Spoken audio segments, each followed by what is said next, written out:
পশ্চিমবঙ্গের ঠিক পাশের রাজ্য ঝাড়খণ্ডের হাজারিবাগে রয়েছে প্রায় ৬০০ বছর ধরে রাজ করা এক রাজতন্ত্রের ইতিহাস, যা খুব পরিচিত নয়, অথচ আরে বহরে সে ছিল সুবিশাল। এই পর্বে ভবঘুরে সেই জায়গা, সেই স্থাপত্যগুলো নিয়েই হাজির হাজারিবাগের বিখ্যাত পদ্মদুর্গ ও প্রাসাদ। চলুন ঘুরে দেখে নিই। হাজারিবাগ বাস টার্মিনাস থেকে এর দূরত্ব মোটামুটি ২০ থেকে ২২ কিলোমিটার। পৌঁছানো বেড়ানোর খবর ডেসক্রিপশনে দিয়ে দিলাম। অপূর্ব সুন্দর রাস্তা আর দুপাশে গভীর জঙ্গল।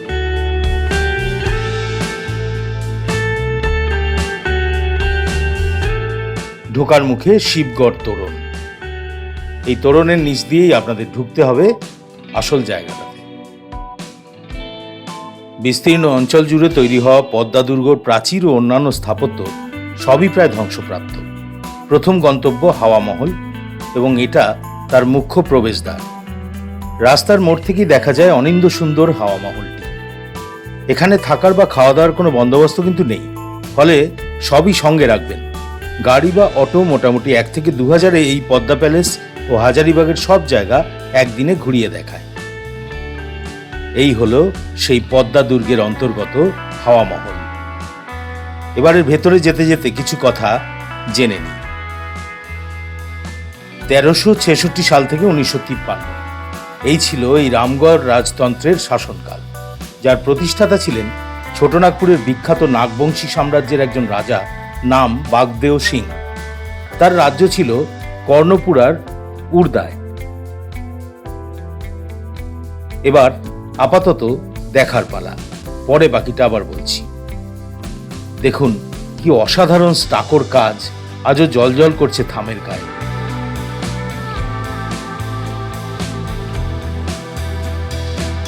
প্রবেশ তোরণটির ওপরে ২টি সিংহ ও অসামান্য কলকা লতা পাতার কাজ। এই সাম্রাজ্যের চতুর্থ রাজা হিম্মত সিং তার প্রাসাদ বানান বাদাম নামক এক জায়গায় ১৬৪২ সালে। সেই প্রাসাদের ধ্বংসাবশেষ দেখানোর চেষ্টা করব অন্য একটা পর্বে। হিম্মতের পর অষ্টম রাজা দলেল সিং সাম্রাজ্য সরিয়ে নেন রামগড়ে, সেটা ১৭০০ সাল। ইস্ট ইন্ডিয়া কোম্পানির পত্তন হচ্ছে তখন।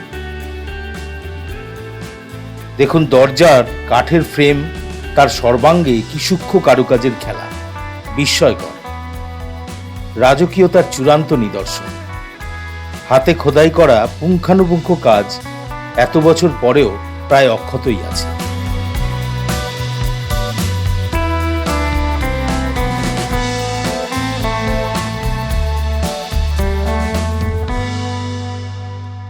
বাগদেও থেকে সৌরভ নারায়ণ সিং, মোট ২২ প্রজন্ম বারবার তাদের রাজধানী স্থানান্তরিত করেছে। উড়দা থেকে বাদাম, সেখান থেকে রামগড়, রামগড় থেকে ইচাক এবং সর্বশেষ এই পদ্মা ব্লকে।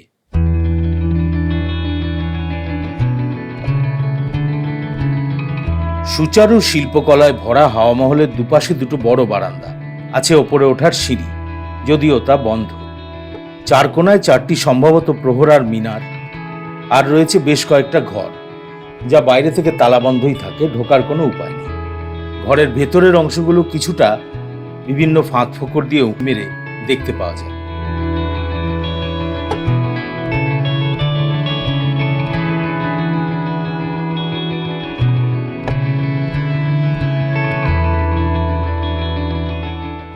পেছনের এই বিস্তীর্ণ খোলা অংশে আছে আরো কিছু চমকপ্রদ দেখার জিনিস, সেগুলো একটা একটা করে আমরা যাব।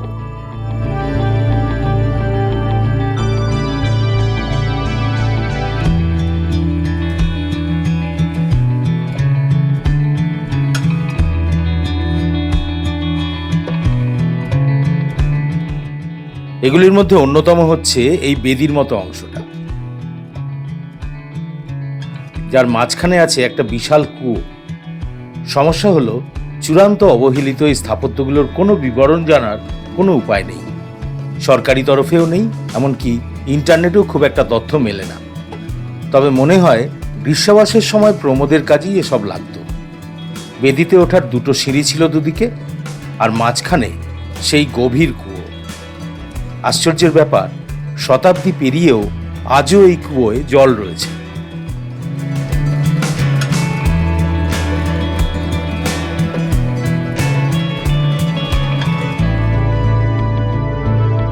এই বেদি থেকে দূরে তাকালে একটা গম্বুজযুক্ত ঘর দেখতে পাওয়া যায়। ওটা আসলে রানীর পুকুরের ঘর, আর সে ভারী সুন্দর। চারপাশে জলের পরিখায় ঘেরা গম্বুজযুক্ত একটা মনোরম ঘর। পরিষ্কার বোঝা যায় একেবারে গ্রীষ্মাবকাশের জন্যই এটা বানানো। এবার একটু কাছে গিয়ে আপনাদের দেখাই ব্যাপারটা ঠিক কেমন ছিল।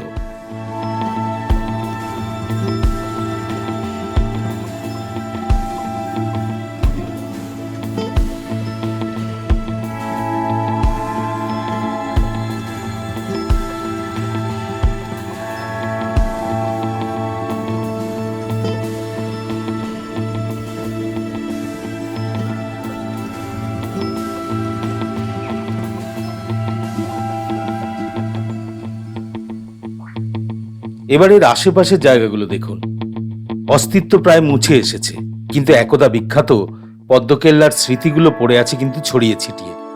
আজ আর তার গৌরব নেই, গৌরবকে বাঁচিয়ে রাখারও কেউ নেই। এই হাওয়া মহল থেকে 2-1 কিলোমিটার দূরে রয়েছে রামগড় রাজের শেষ রাজা কামাখ্যানারায়ণ সিং এর প্রাসাদ।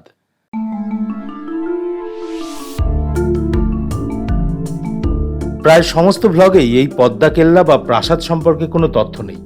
এমনকি এই ঝাড়খণ্ডের রামগড়ের রাজার পুরনো ইতিহাসও কেমন বিস্মৃত প্রায়। তারই মধ্যে society for heritage archaeology and ম্যানেজমেন্টের একটি তথ্য সমৃদ্ধ নির্ভরশীল রিসার্চ পেপার থেকে কিছু তথ্য দেব আপনাদের। এই হলো কামাখ্যানারায়ণ সিং বাহাদুরের বানানো প্রাসাদ, যিনি জন্মেছিলেন 20 শতকের গোড়ায় এই পদ্মা ব্লকেই। 150টি ঘর সম্বলিত বিশাল এই প্রাসাদ। প্রাসাদের সামনে তারার মতো ডিজাইনের বাগানের অংশ দৃশ্যমান।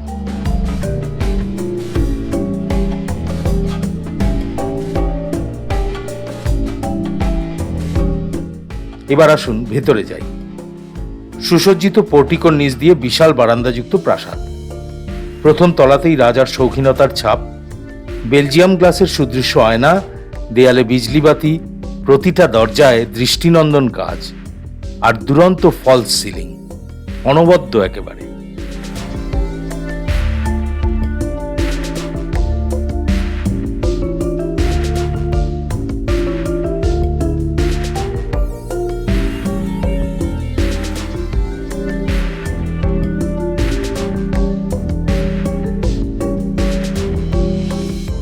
কাঠের সিঁড়ি দিয়ে দোতলায় উঠে ঘুরে তাকালেই কামাখ্যানারায়ণ সিং এর লাইফ সাইজ অয়েল পেন্টিং, 100 বছর ধরে দেয়ালে টাঙানো।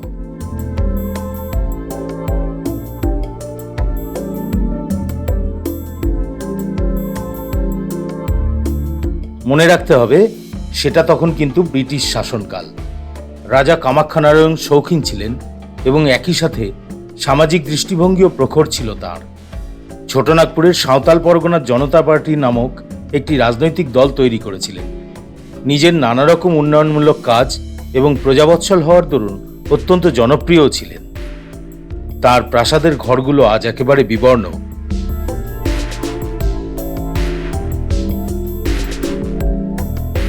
বারান্দায় ফায়ারপ্লেস ছিল হাজারিবাগের তীব্র শীতের হাত থেকে বাঁচতে। 1944-এ তিনি কৃষকদের ওপর থেকে কর তুলে নেন। স্বাধীনতা সংগ্রামেও তার অবদান রয়েছে অনেক। এই জঙ্গল ঘেরা জায়গায় বিদ্যুতের ব্যবস্থা করেছিলেন নিজেই। শোনা যায় ভারতবর্ষে তিনিই প্রথম রাজনীতিক যিনি প্রচারের কাজে হেলিকপ্টার ব্যবহার করতেন। ওপর থেকে বাইরের দিকে প্রাসাদের সামনেকার সম্পূর্ণ রূপটা খুব সুন্দরভাবে দেখতে পাওয়া যায়।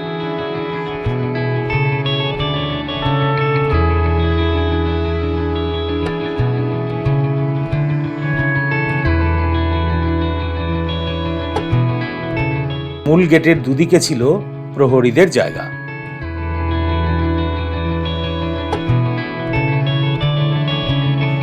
এবার চলেছি প্রাসাদের অন্য একটা অংশে, যেখানে রাজার ব্যক্তিগত থিয়েটার ছিল।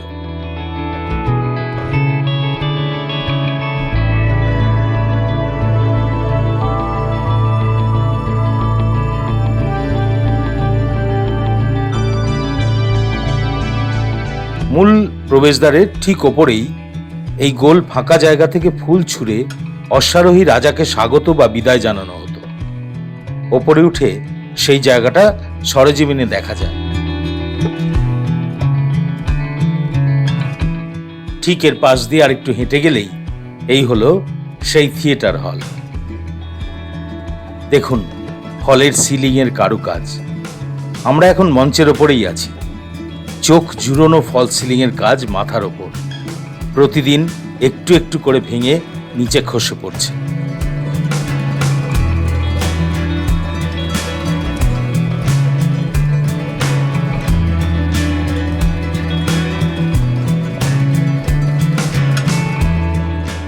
আর এইটা হলো মূল মঞ্চ। কি অপূর্ব সুন্দর! ভাবছি সেই সময় যখন এখানে নাটক বা অন্য অনুষ্ঠান মঞ্চস্থ হতো, কি তার অনুভূতি ছিল।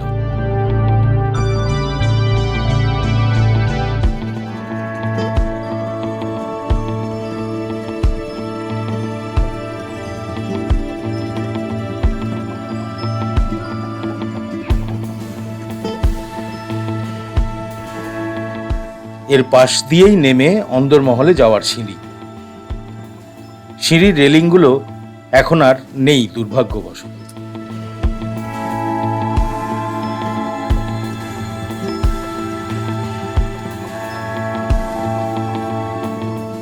এটা প্রাসাদের ভেতরের দিক। একই রকম কারুকার্য মণ্ডিত ছিল, বুঝতেই পারছেন। সব দরজাই চুরি হয়ে গেছে।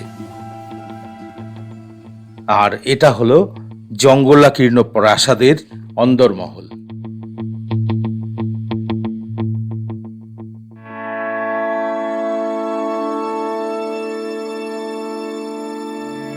একটু যাওয়ার চেষ্টা করছি ভেতরের দিকে। ঢোকার জায়গাগুলো মাটি জমে অনেকটা উচ্চতা কমে গেছে। যে আমাদের নিয়ে গিয়েছিল 100 টাকার বিনিময়ে, সে জানালো এটা ছিল আস্তাবল।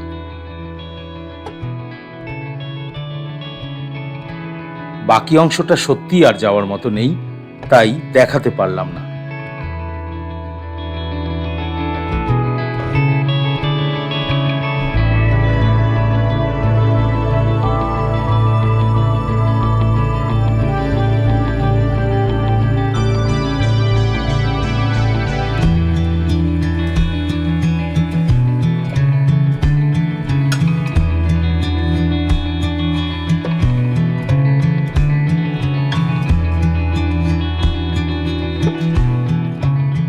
প্রাসাদ সংলগ্ন অতিথিশালাটাও দেখতে খুব সুন্দর।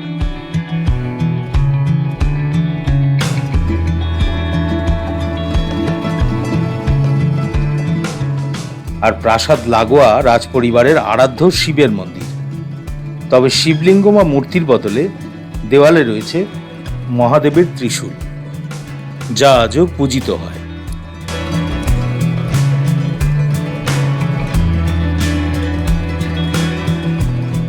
রাস্তা থেকে মূল প্রবেশপথ পর্যন্ত, অর্থাৎ প্রাসাদ পর্যন্ত রাস্তার দুপাশে ব্যক্তিগত উদ্যোগে ল্যাম্পপোস্ট লাগিয়েছিলেন রাজা কামাখ্যা নারায়ণ, এবং তার পেছন দিকে দূরে একটা অংশ আছে যেখানে তিনি তৈরি করেছিলেন বিদ্যুতের উৎপাদন কেন্দ্র।